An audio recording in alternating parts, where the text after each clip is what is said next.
Hello, and welcome to this week's episode of the Reset Podcast. I'm your host, Laura Mignot, CEO of the experience agency D-Flash. This month for Black History Month, I'm doing 29 Days of Magic, where I'm interviewing 29 phenomenal Black women who are doing some incredible things. This week's episode is going to be fantastic. We've got Starr Rhett Rocque, who's a freelance journalist, author, and content producer, and we're going to have a great conversation. Take a listen. Hey, Starr. Hey, Laura, how are you? Good, how are you? Good. Happy to be here. So excited to have you on the show. As you probably know, if you've listened to some of the episodes, I always ask the same first question because I'm fascinated by the responses.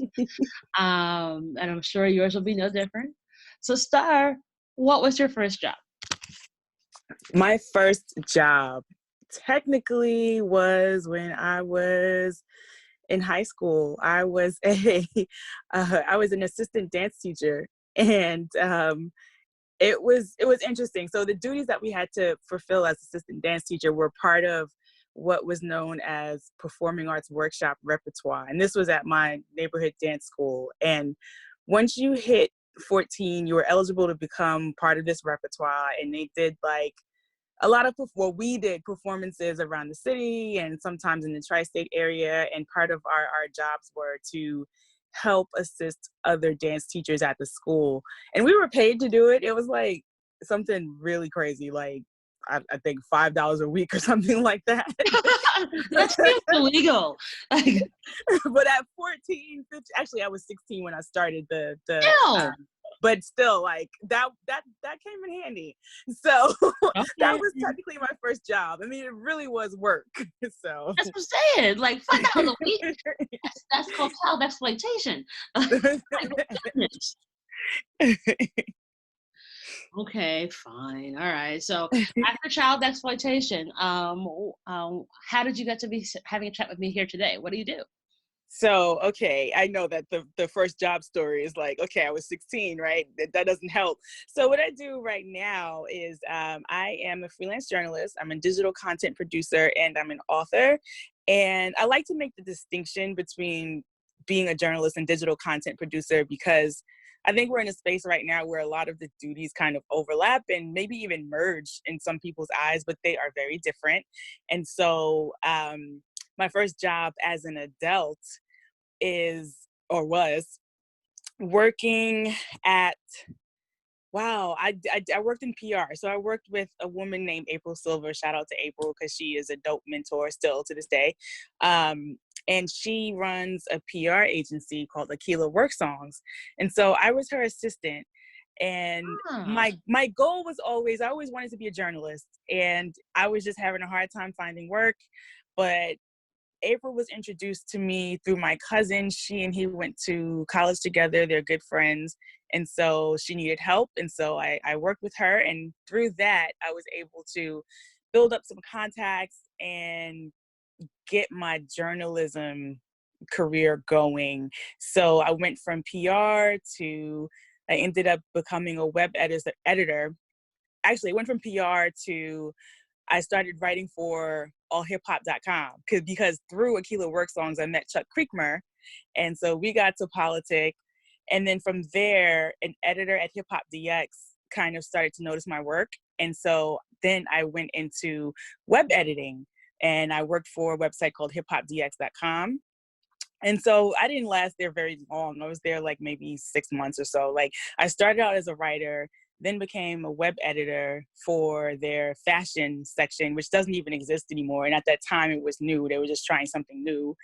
And then from there, I ended up at XXL Magazine as an assistant editor. So I've had an interesting career in this journalism space. I've been freelance most of my career. Wow. And like and you're alive, you eat. Right. By some miracle, I'm still standing and still working in this industry, but it's so unstable. I've had a couple of, I guess, standard staff positions here and there, but I've definitely been freelance a lot longer than I've been a staffer. I worked at Vibe as a I started out as just a contributor, then I became entertainment editor or pop culture editor, that's what they called it. And I've worked at BET, and I've just been all over the place. Essence, Honey, when they tried to relaunch, I think I feel like that was 2009 or 2010. That didn't work out so well. Mm-hmm. And right now I am on year 5 of my last round of full-time freelancing. And so before that, my last, I guess, staffer or permalance position I was at BET as a content producer. But so now I am with American Urban Radio Networks, Fast Company, and Hello Beautiful. Those are like my primary clients.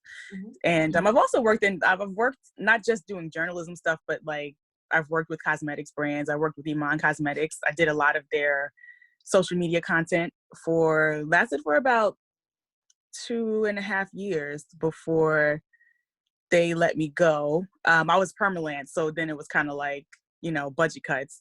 So that's been the story of my career, budget cuts. But I'm still here by some miracle. Well, it's always it's such a hard and difficult world. What were you been able to do since you've been full-time freelance? Was there 1,000,001 side hustles to like make sure you had like lunch? Yeah. So that I've always managed to have multiple clients at once. That has been the key for me. And then it's also the type of position you have. So it doesn't pay to just pitch one article and be good. Like you really have to have some sort of, if you can get what's called permalance, because I know a lot of people are still like, what is that? Permalance is basically you get paid like a staffer, but you don't get staffer benefits. And most of the time you probably don't have to even work in the office. Permalance can vary. Like I've had some permalance positions where they wanted me in the office at least once a week or, whatever like that.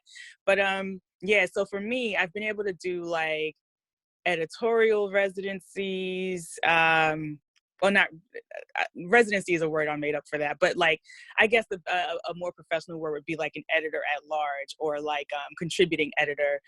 When you get those types of positions, or like contributing writers, because then it's like, okay, if you're a contributing writer, you have to write X amount of stories for the week or for the month, and then we'll pay you this sum. So it pays much better to be that way. And then I taught pole dancing at one point. Yeah, in 2015. 2015 was like after I got clipped from BET, I was kind of in a drought because since I had been with BET, that was my bread and butter. And so I wasn't freelancing as frequently. And so when I got clipped from BET, I was like, okay, this is definitely a dry season. I don't know what's going to happen. And to be fair, I am married. I've been married since 2012. So that's been helppful too, just to have someone in the house with a stable income, even though there have been times where we've both been kind of on the freelance train because my husband's in media too.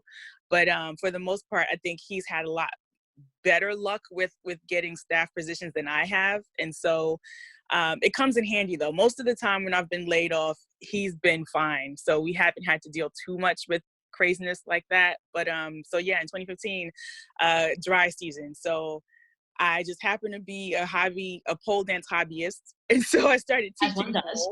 pole. And then I reached out to my network, and then freelancing started to pick up again. And then I think the following year ended up with Iman Cosmetics, and Iman Cosmetics opened up my eyes to the fact that I don't have to just do journalism. Like there are businesses that need help with various writing services, and that's where content production comes into play. So like, again, what are we gonna post on Twitter for this launch of these nude lipsticks, or Facebook, or Instagram, or like the content production can really come in handy when it comes to working with brands. And so I've been exploring that a lot more and just kind of training my brain to learn how to write differently, specifically when it comes to brands. And Another aspect of my writing that I've been able to explore that pays a lot more to me in my mind than journalism does, branded content. Branded content is a really good way to be creative and create content and get paid. And so I've been dabbling with that a lot lately too. Like just expanding how I freelance. Like even though I would love to remain a journalist, I mean, that's the career that I've wanted to be since I was 9. Like I've always wanted to be a reporter or a news anchor or whatever. But just the reality now is it's just such a different industry. And so you really have to expand how you write. And that's where you get into, I don't know if anyone's ever seen, or if you work in marketing. So I know you've seen these people who they're like, oh, I'm a 6-figure writer, or I'm a 6-figure marketer, or whatever. And, some of these people are BSing, but there are some who are actually really, really serious about what they're saying about these claims. And it's because they figured out how to leverage their writing with working for brands. Awesome. And so, you found your passion, you found a way to make money out of your passion, but also figured out how to survive. Yeah. That's awesome. So I saw that one of the places that you freelance for was Fast Company. Yes. So, that's a publication that, historically doesn't have a ton of content that's around African American or Black American entrepreneurs. How have you been able to sort of break through there? Yeah, so the story with Fast Company is really interesting. So I started with them in September, and I started on a trial basis, and it was like they were just going to try me out too, and then see where it went. And then it was like after the 2 weeks was up, they were like, "Well, actually, we like you. We want to add you to our Slack channel." So yes, hell yeah. So with that, so I'm a part of I'm in a few Facebook groups that are related to career. That's another good way to find leads. As much as I hate Facebook, I do enjoy it there's still aspects of networking that I like. And one of those things is career related. And so someone posted in a group for writers, not even just journalists, but writers, from Fast Company, that they were looking for freelancers. And so I was like, okay. So I just applied. And this is probably one of the first gigs that I applied to that was not in my lane. Because usually I've worked at a lot of the urban, I hate that word too, but I've worked in a lot of like the more Black focused publications and lifestyle and entertainment. And so Fast Company was a bit of a change. But the call for writers that they were looking for was for their creativity section, which is basically it's entertainment, but it's a lot more analytical than you would find at a lot of the entertainment outlets. And so honestly, when they reached out to me, I didn't know what it was going to be, but and I do think I'm probably the only Black woman that is a writer with their team. And I think it's myself, and then there's a Black guy that's on staff there that I know for sure. There's tons of people on staff there that I don't know everyone yet, so I don't want to just put this out like it's absolute fact. But I know from what I've seen thus far since September, it's myself and then one other Black guy. We're the 2 Black writers. Mm-hmm. And the interesting thing is we both do focus on Black cultural things in ways that try to be relevant. And so with Fast Company, luckily the team there is really, really flexible. They're really thoughtful. They're really flexible. And I think one of the reasons why they hired me is because they like the perspective that I come from. For example, in my pitch letter, I mentioned that I cover blurred culture, which I do. And I haven't really pitched any blurred culturally related things to them just yet. But my editor there one day, he reached out to me and he's like, hey, I've been loving the work that you've been doing for us, but I want to make sure you're comfortable. Like, he was basically saying he wanted to make sure I was covering niche things that I like to cover, and that I didn't feel like I was being forced to cover, or that it wasn't organic. And he even said, I would love to see more blurred related things from you. So I'm lucky in the regard that they're pretty open to it. Like, they understand that they don't come from my perspective, and that my pitches could still be valuable. And I'll give you another example for this. Like some things I pitched push the envelope a little bit, given who their audience is and given the types of stuff that they post. But like, I think my trial week, for example, I pitched a quick little hit. They call them quick hits. I pitched a quick hit about Megan Thee Stallion and Jimmy Fallon. They did a video remaking Hot Girl Summer, but it was Hot Girl Fall.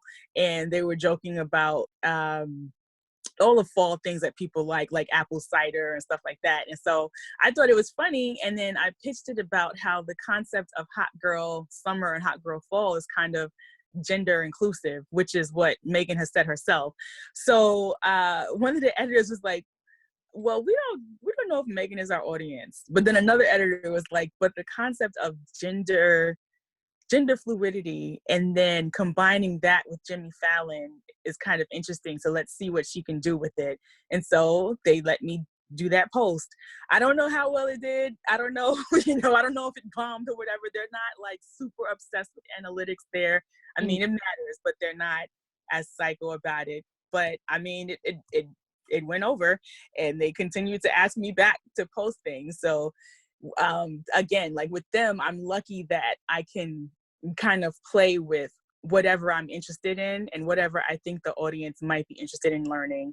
So yeah, with them, it's just a matter of, and from my perspective, plotting. And I am plotting. I definitely want to pitch more Black culturally relevant things. It's just a matter of how I frame it, and if they feel like the audience would be interested in it. And surprisingly, the audience has been interested in some of it. I interviewed an actress named Kalila Joy, who, she's not a household name, but she comes from there was a streaming universe called Black and Sexy TV, and she comes from that world. There's all these it was like all these shows about like Black dating and stuff like that. But she's also been on Grey's Anatomy. She's an up and comer.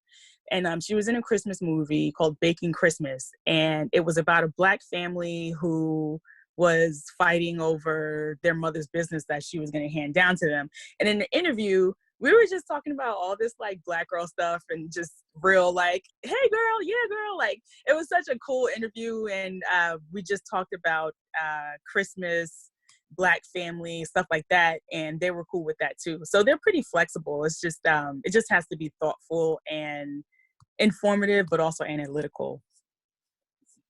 Awesome. Well, I mean, I think that's a great lesson for people who are listening, because I think oftentimes you're like, well, what about this or what about that? And you're like, well, this is actually how you do it. Mm-hmm. That's really cool. So when you've been on this kind of full-time freelance journey, has there ever been a challenge that you've come across and you've been like, how am I ever going to get out of this? And then you did. Yeah. I keep having, listen, I had to learn when to just walk away from things. And so that's one of the challenges I've faced. And then also figuring out how to break away from just journalism. So right before the Iman Cosmetics opportunity came into my lap, and I have these moments. I've had these moments a lot. I still have these moments in my career where I'm like, I hate journalism. I'm done. I can't do this anymore. I don't want to be a freelancer. I don't want to be a staffer. I don't want to work at anyone's newspaper, magazine. Like, I don't care what it is. I don't want to be a journalist anymore. I don't want to do any kind of media. And so right before the Iman Cosmetics opportunity came, I was focusing a lot more on pole dancing, because I had it in my mind that I was going to open up a pole studio. And I had been doing the research, just kind of talking to other pole studio owners and, just talking to people who teach and all these things like that. And like, I had people who were going to be potential business partners. We were talking about writing a business plan. And I learned a lot of things about the fitness industry, particularly that industry, that kind of made me halt for a second. So, and I was just like, I don't know about this anymore. And then I was like, but I don't know about journalism or writing, because I still like. And out of nowhere, I think I just decided, you know, let me just do some digging on LinkedIn and see if there's anything that could kind of help to inspire me. Because again, like there's a lot of people out there, like you hear these stories about people who are like they're freelance writers or content creators that make six figures or that make all this money or that are surviving really well and that they're, working for different companies. And so I ended up just kind of just looking on LinkedIn, looking at different marketing articles and like how people are writing. And I got the idea to find Iman Cosmetics again, because I actually didn't mention earlier, I interned at Iman Cosmetics back when I was just out of college. I did an internship for them. And I didn't keep in touch with anyone. It was, it was whatever. But fast forward, I was just like, oh, let me see what the company is doing, who's still there. And one of the women who was there when I was there was still there. And at the time she was president. And at that time that I had found her again, she was still like the president or whatever, just a really top position. So I reached out to her on LinkedIn, and then coincidentally, she was like, I'm so glad you reached out to me because we're looking for, it started with a blogger, but I don't think they understood what they wanted a lot more than just blogging. But she hit me back and she's like, we're looking for a blogger. And then once I talked things out, I realized, no, they need way more than a blogger. And so that was my first like instance where I was like, okay, this is like, I thought I hit a wall. I thought I hit a dead end, but this is kind of a pivot. And so that was a moment where it was like, all right, I can be a writer. I can do other things besides writing articles, writing news articles. I can really help kind of brand voice development. I don't even think there's really a word for that, but that was one moment where I felt like I hit a dead end and kind of bounced back. I've had a lot of moments like that where I was just like, I'm done. And then I would literally give up, and then something comes around and is like, no, don't give up. You should actually do this. And actually, that's where I was when Fast Company reached out to me last year. So they reached out to me in August. And prior to that, just things had been drying up for me on the freelance front. And I was just like, again, here we are again at this point in my career where I just feel like, you know what, I'm done. I'm not doing this anymore. I'm going to figure out what the pivot is. But then Fast Company came calling. So I've had these interesting, like, universal or just, maybe it was God sending a message like, Mm-hmm. you're on the right path, keep going, or this is the alley-oop I'm going to give you when you think you're going to quit. And then it's like, okay, it kind of sparks something new in me where I see, okay, I can go this way, or I can do this, or I can do that. And so I think those are probably the worst things that's happened to me, where it's just like clients dry up and then I'm like, okay, I quit, I'm done. And then something sparks something reignites that interest in me to write and create content. And I hope I'm answering these questions. Yes, that's exactly it. That's okay. I'm just like sitting in awe because I'm like, thank you for dropping all these great gems. I don't have to say much. This makes my life so much easier. Thank you. Honestly, that's kind of what I want people to understand. Like I said, I want to have a shine, especially for this month-long endeavor that I crazily decided to do 2 weeks ago, and then look what happened. But yeah, you've just got like an amazing spirit and one foot in front of the other, and then like, listen, I'll put it up to the universe, and then look what happens. Thank you. You can't break that at all. So now that you're freelancing in Fast Company and other places, and you've also figured out how to make a living, which means brand content creation, what's next for you? That's a good question. I'm trying to figure that out myself. Like, I am a student of learning. Like, I love to learn. And so I definitely am considering going back to school or getting some kind of certification. I'm interested in a lot of things. One of the fields that I've been exploring actually is medical writing. And in my quest, to continue to write, but actually remain a freelancer because I do love my freedom. You know, some people are just suited for things, and for me, I know that I'm suited to be an independent worker. And if I can remain an independent worker that makes a survivable wage, a livable wage, then that's what I will do for as long as I can live. And so I interestingly enough interviewed someone who I went to college with, because he's doing a lot of like really cool things in the vacation property space. Like, he's bought a lot of like vacation properties and built a really good business around that model. But he mentioned that his wife was a medical writer, and I was like, oh, medical writing. I wouldn't even have thought. But then I explored it, and it's like a real deal field. It's like legit, like you can do it freelance, or you can do it for pharmaceutical companies or different types of like medical related companies where they need people to translate certain documents, translate as in just to make it not sound so medical, or to make it sound a lot more simple or layman's or whatever. And so I've been looking into that. And with that though, I'm finding that the people who have the most success as medical writers tend to have degrees. And it's usually like a degree in biology or some kind of science. So I've been exploring that. I don't know if I really want to go back to school for biology, but I'm looking into it. I'm also looking into certain fitness certifications. I have an ACE package um,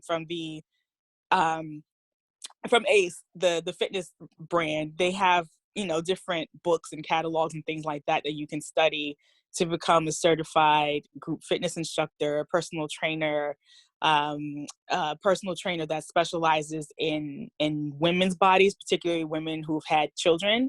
And so I'm highly interested in that.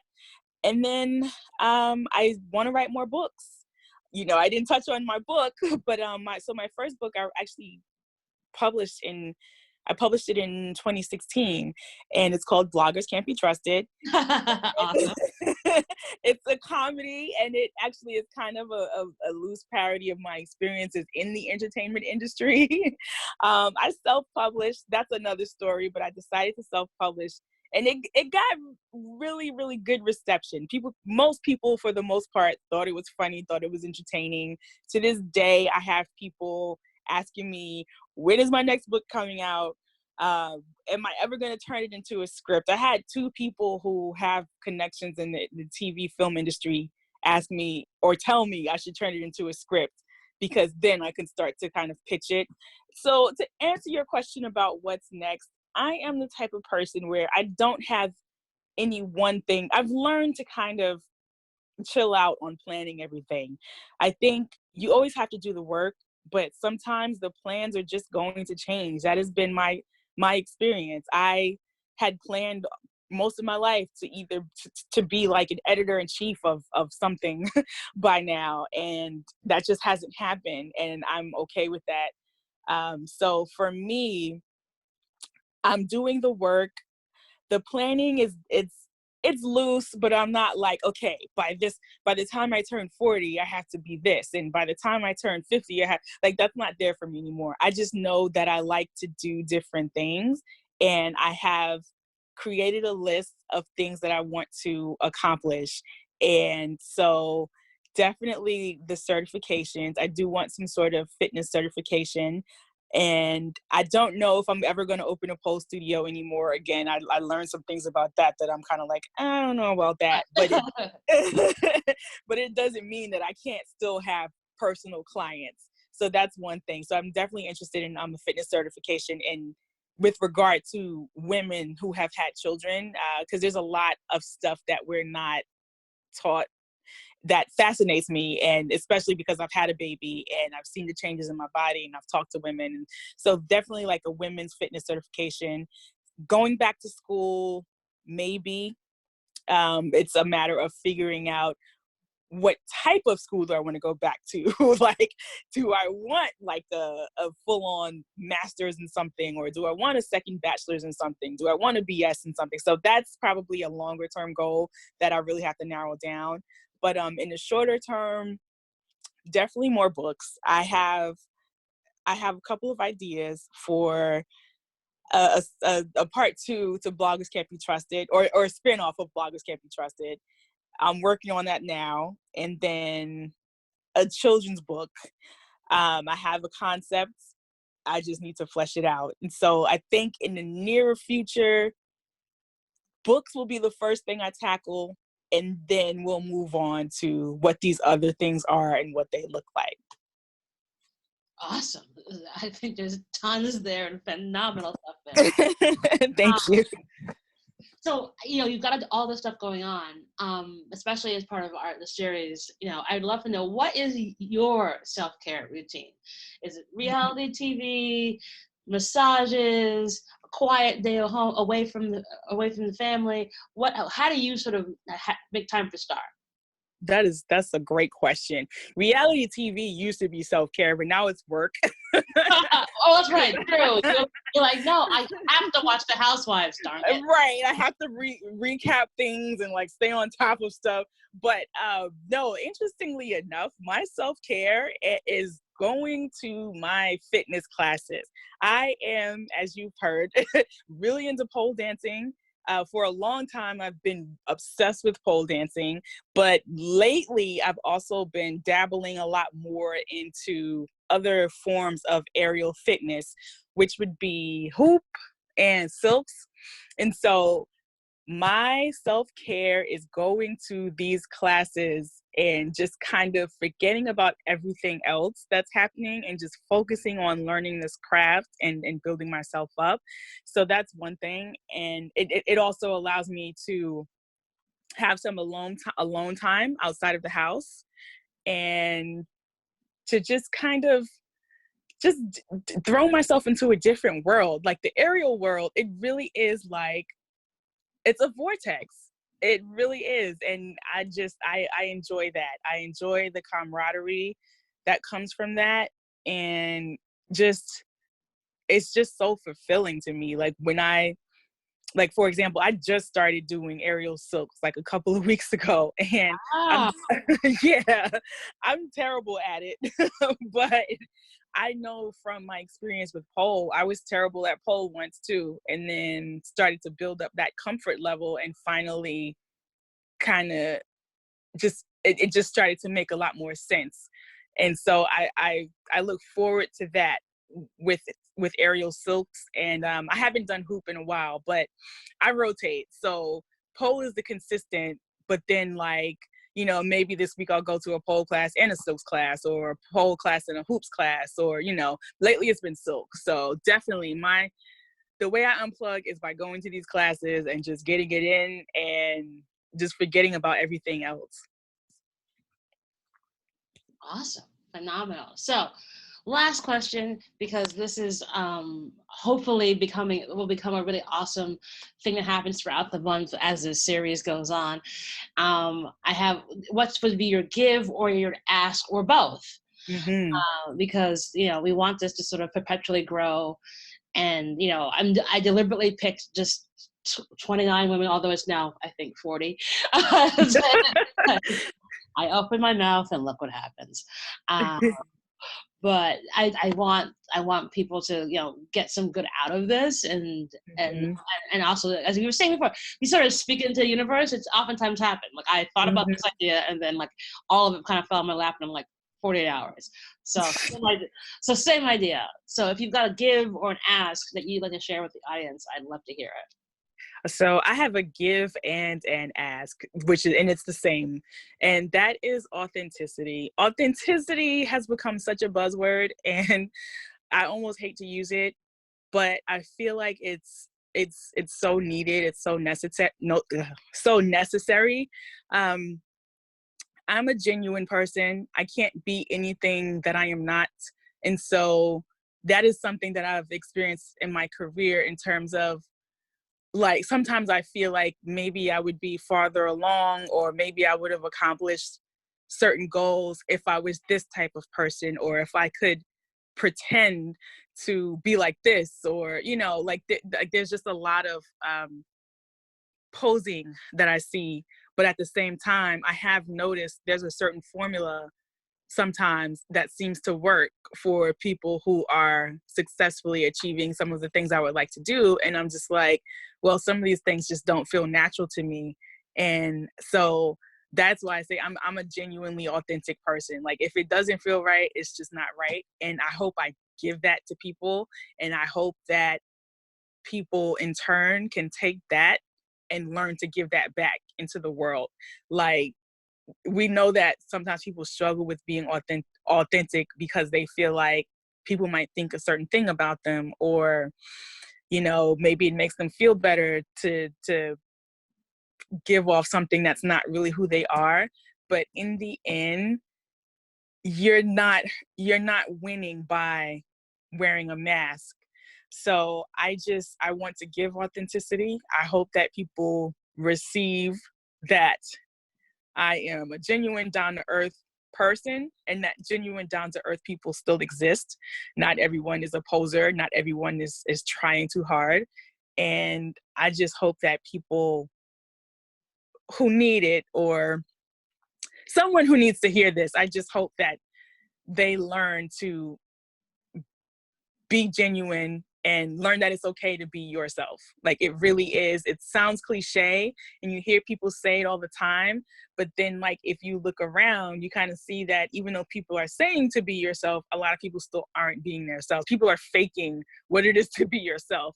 And I just want to see more authenticity. If you're a weirdo, be a weirdo. If you are let it be.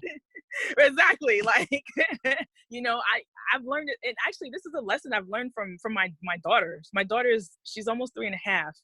And just to give you an example of what I mean by this is because children live freely.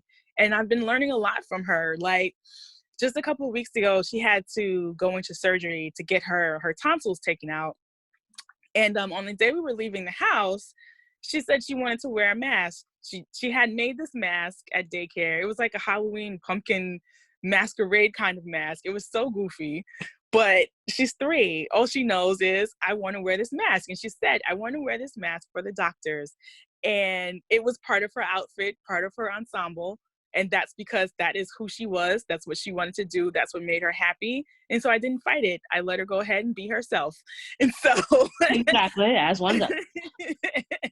I just want everybody to know that it really is okay to be yourself. Whatever that thing is, whatever those quirks are that you have, or those idiosyncrasies, as long as they're not hurting anyone, they're definitely needed in the world. If you are the type of person that, I don't know, if you're standing in a grocery aisle and you feel like dancing, go ahead and dance. You know, you just be you. Do your thing. So, authenticity. Awesome. That is a beautiful give and ask. Thank you so much, Starr. I can just keep on talking to you. Thank you. And I really like your podcast too. I really do. Oh, thank you so much. Yeah, I really enjoyed having a chat with you, and I'm so glad you're part of 29 Days of Magic. And you know, it's so nice to kind of, I think oftentimes people hear about people who are full-time freelance and think they live in some mythical place. Mm-hmm. And I really appreciate that you sort of broke it down to brass tacks for our audience. So that's super duper appreciated. But yes, so thank you so much for joining us. Thank you. I look forward to feedback about this. You're all good. And that is our show.